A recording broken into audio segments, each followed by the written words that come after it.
Friends, today I'm going to tell you about a man who had thought that he was about to die, and he had come to me in that condition.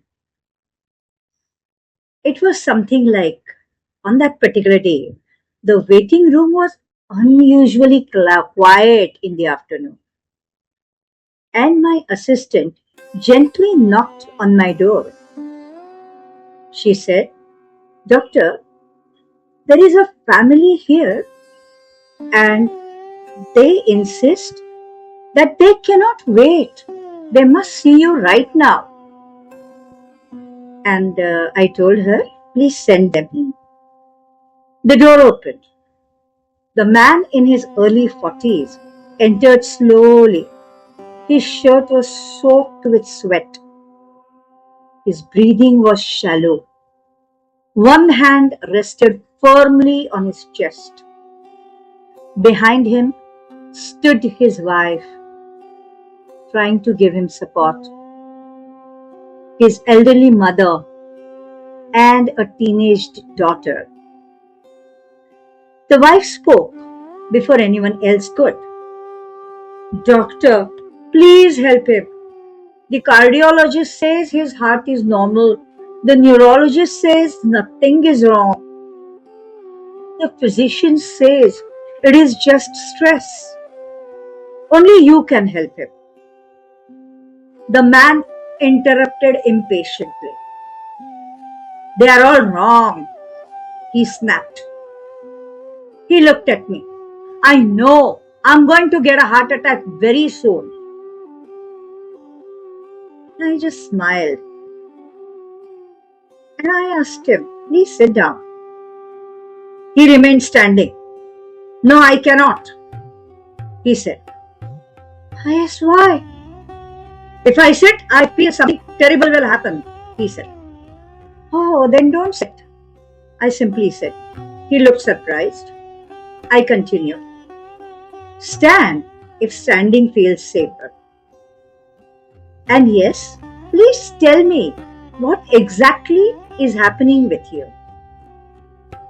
Then, for next few minutes, he was talking and talking and talking, and I was saying nothing. I was just listening. He kept talking. He spoke about his business, about his bank loans, about employees leaving, about customers delaying the payments, about his son studying abroad, about his aging parents, about sleepless nights he had spent worrying about his business, about checking his pulse every 20 seconds or maybe 20 times in a day, about carrying emergency medicines in every pocket. Nearly 40 minutes he was speaking. Not once did I interrupt him. Finally, he stopped, and the silence filled the room. He looked exhausted. While talking, sometimes he had sat down on his own without realizing that he had said he wouldn't want to sit down.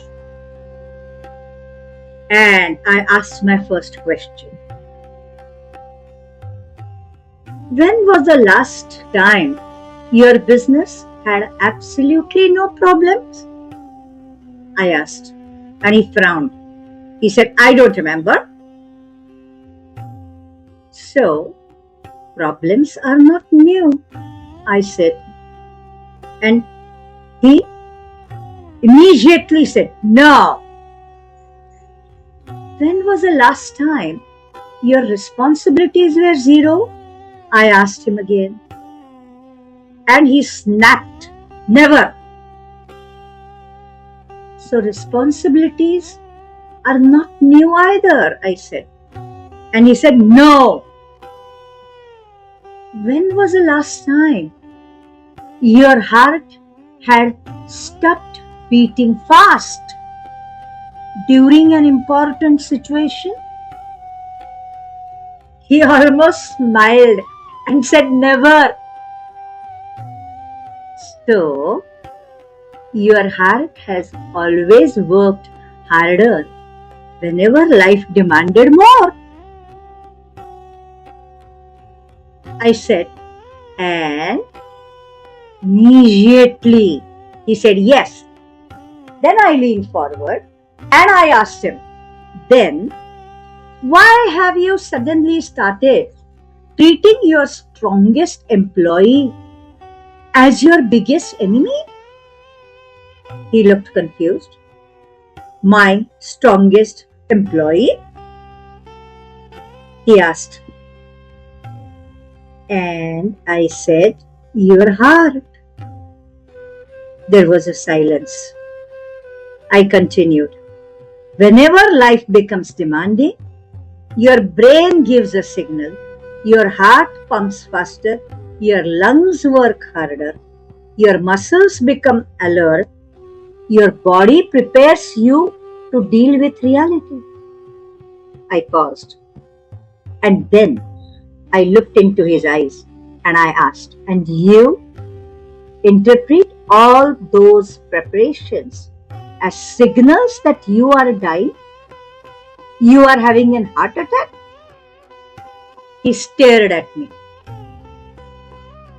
No one in the room reacted. I asked him another question. If tomorrow morning all your business problems disappear, would your heart stop beating faster forever? And he said, no.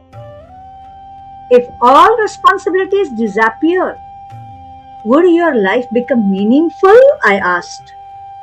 And again he said, no. So, your problem isn't stress.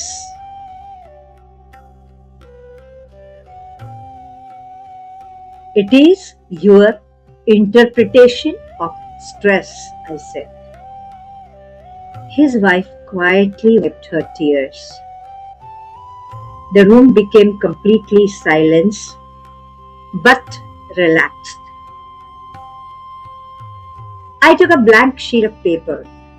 On one side I wrote stress, on the other side I wrote strength, and I drew a single arrow connecting the two. He looked at the page.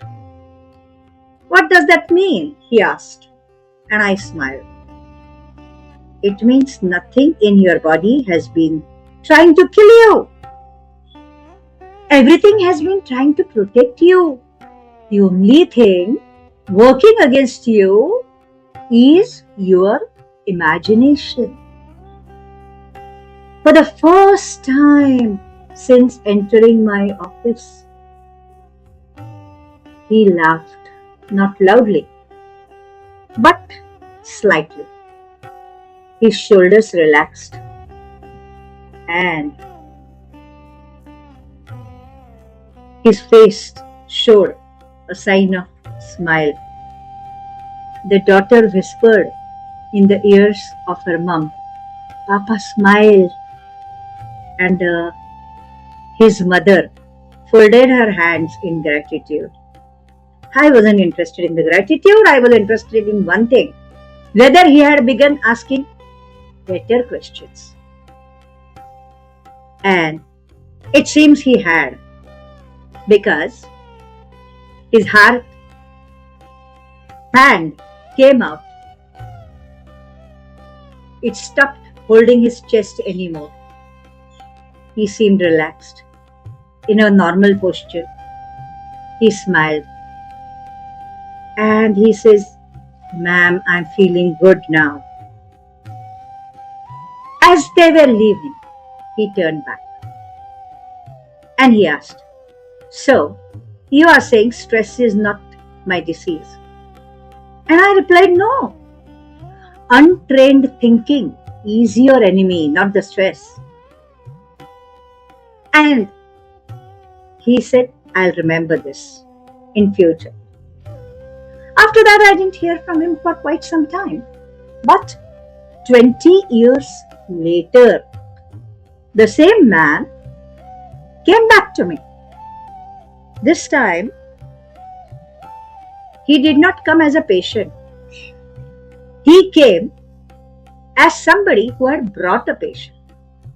He had come with one of his friends who was in a similar condition. And that time what he said? He said, I had never forgotten that afternoon. But after that, my business expanded into 3 more cities. The situation around me did not become easier. But many times the situations were more demanding, yet I could handle it. At times the pressure increased, but I handled it with smile. And then he said, thank you. I know you are preparing me for something important. I would always tell my heart whenever my heart would beat faster. Because the day he stopped fighting stress, the stress had stopped fighting him. And that was one of his greatest strengths. And he had brought his friend exactly suffering from the same situation because he thought that maybe he would not be able to explain the situation to his friend, but I will. And of course, the same thing happened. So the story continued. People are learning how to turn their stress into strength, slowly and steadily. If you like this story, please share it to your loved ones. And yes, if you want, you are free to subscribe the channel, press the bell icon and keep on getting the notifications because I am definitely sharing such interesting stories regularly on my channel. Okay? So keep watching, keep listening and keep understanding your stress. Remember, your stress is never your enemy. Your stress is the foundation of your strength. Remember that and bye-bye.